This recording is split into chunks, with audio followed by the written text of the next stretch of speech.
Okay, so hello, dear friends. Today, together with Richard, we'll continue learning about England and British culture. And today, Richard will tell us about places which you can visit outside of actually London. So, hello, Richard. How are you doing today? Hello, Tatiana. I'm doing very well, and hello to all our friends out in video land. Wonderful, wonderful. So, Richard, I know that you've traveled a lot. So, today on the list, we've picked with you the places that you would like to tell us about. So, let's start then. So, what is the first place that is worth visiting while we're traveling and staying in actually outside of London? Okay, Tatiana. So the first location is going to be in the northeast of England. It's a very old historical city called York. So, we can see it here on the map, Yeah, right? there it is on the right-hand side of the Pennines, which is the uh, very, they're not exactly mountains, but it's a very high hills that run down the central part of the English north. Mm-hmm. So York was a city founded by the Romans at the beginning of the first century AD, and it was a very important city for them. So there are lots of historical uh, things to see with regard to the Roman occupation. But even more interesting is in the ninth century, the Vikings that invaded England made York their capital, and they called it Jorvik. And if you go to York, you can go to the Jorvik Visitor Centre, and they have recreated what the city was like during the Viking times. So you can walk around, and you can have the sights and the sounds and even the smells of Viking England. So it's a Mm-hmm. really interesting experience. Mm-hmm. There are lots of medieval buildings. There's a part of the city which is a medieval street system called the Shambles. Mm-hmm. There's the It's called the Shambles because the buildings and the streets are very uneven. So it's like being back in a kind of maze.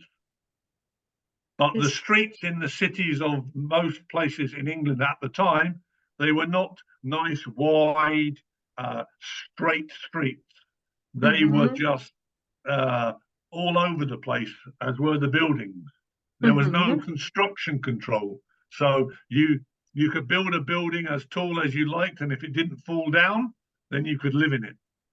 Mm-hmm. Uh, Richard, and what will be the best way to travel from London to York in case we arrived and we're in okay, so London? if you are basing yourself and you are arriving in London, as most people will, there is a regular train and bus Mm-hmm. service to the Mm-hmm. northeast.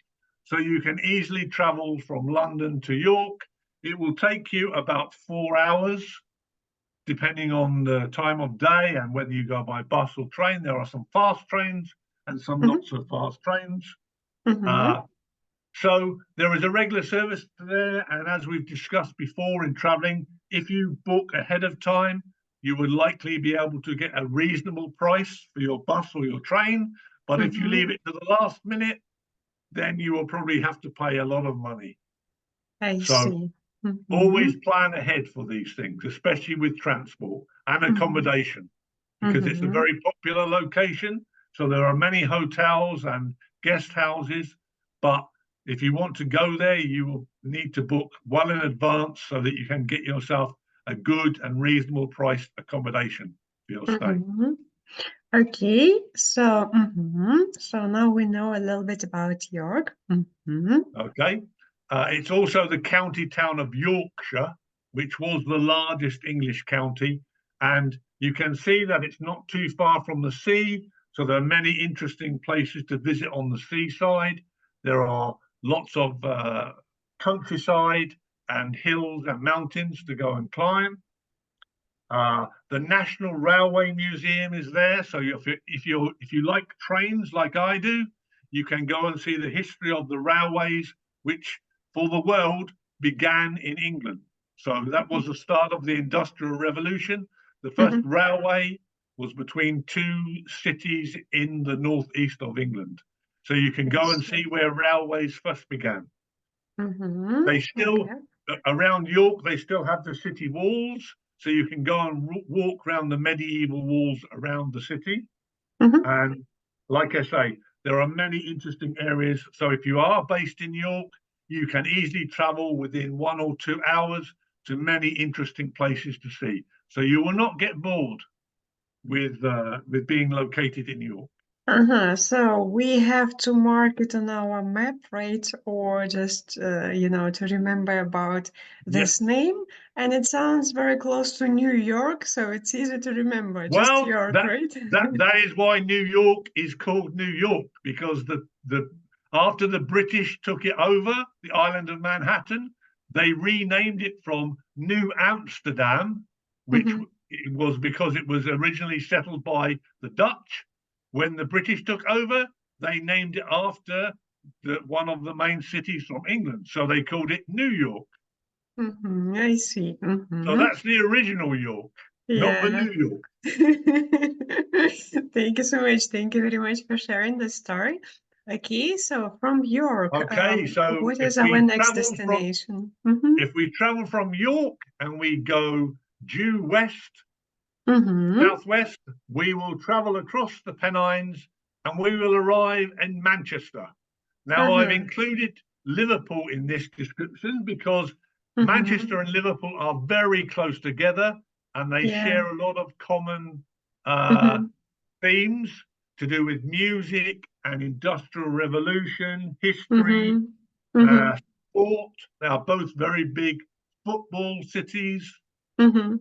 So most people outside of the UK will have heard of Manchester and they will also have heard of Liverpool. I see. I see. So So they're this. very well known in the world. Mm-hmm. Okay, very good. Mm-hmm. Okay. Manchester has the National Football Museum. So if you are interested in football, it's the perfect location.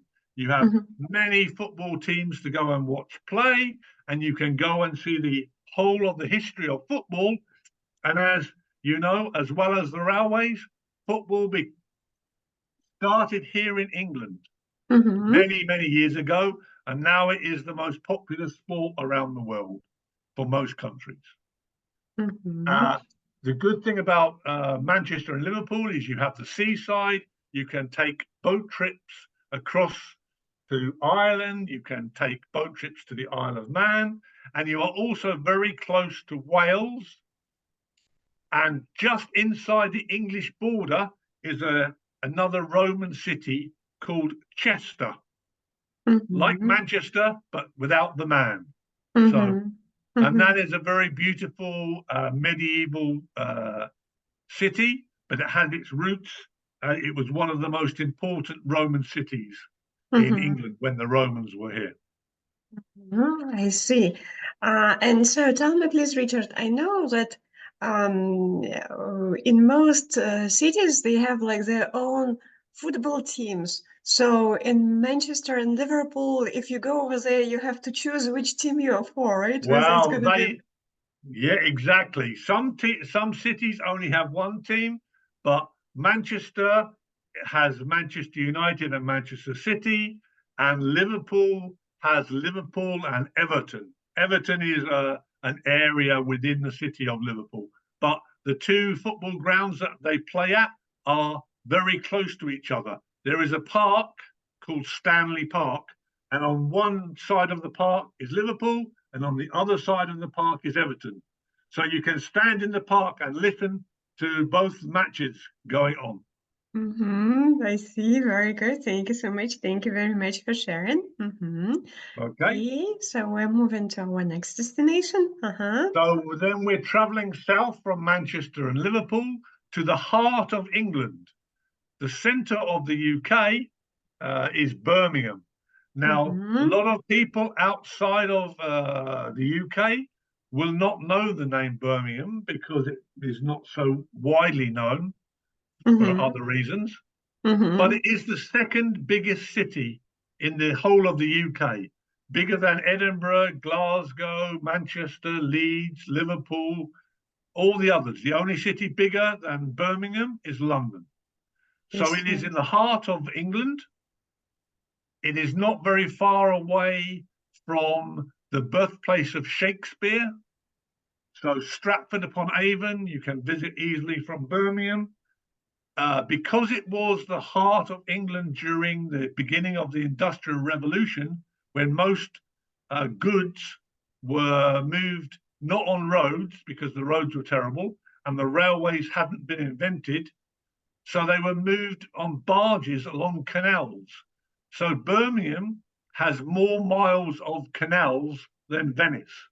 So if you like Wow. canals, you can go and spend your time. You can even rent a canal boat and sail around the center of England on a boat, Mhm. So even though tell me, you're a long way from the sea. uh-huh. Uh-huh. So tell me, please, Richard, if someone decided to propose to get married and takes his future wife to Birmingham instead of, instead of going to Italy, to Venice, will she recognize that this is not Italy, or do these places look alike? I, Mm-hmm. I guess that depends whether she's been to Venice before.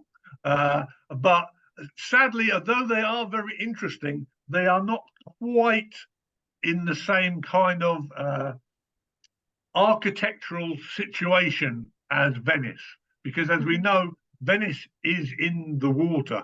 So it has canals, but it's all the buildings are built over the water within the lagoon.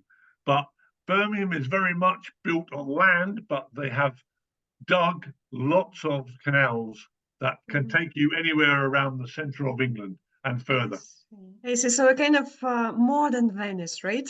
Exactly. A more formal Venice More rather than the formal. informal Venice. And Mm-hmm. uh, yeah, so that's the heart of England. There is a lot of very good Victorian architecture. If you like Victorian architecture, there are Mm-hmm. many Victorian grand buildings because Birmingham became very rich in the Mm-hmm. Industrial Revolution and they used to build grand designs of different buildings, the libraries and the town hall.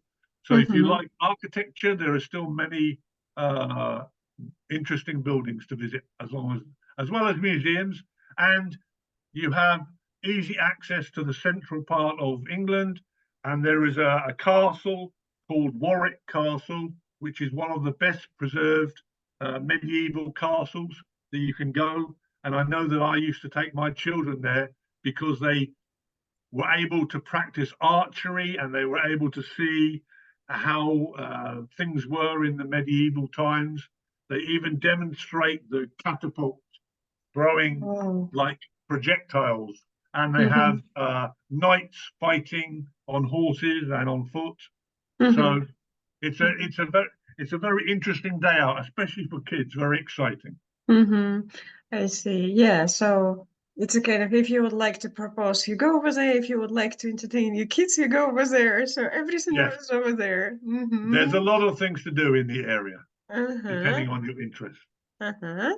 Okay. And what is our next destination? Mm-hmm. So, going from the central part of England, we're going to carry on going south and we will arrive at the city of Bath. Mm-hmm. I see it here. Uh-huh. Yep. So, that is another Roman city. Obviously, its name comes from the fact that the Romans found hot springs there and created a very beautiful bathhouse.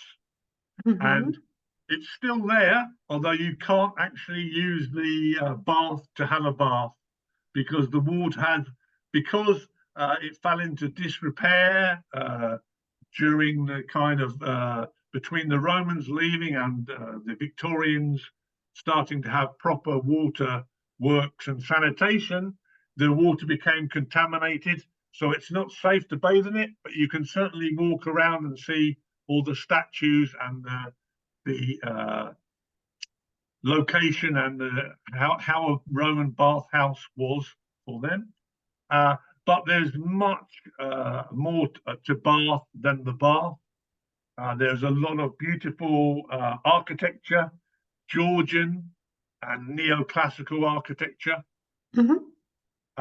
You're not very far away from a historical monument of Stonehenge, which is quite well known around the world, the big standing stones.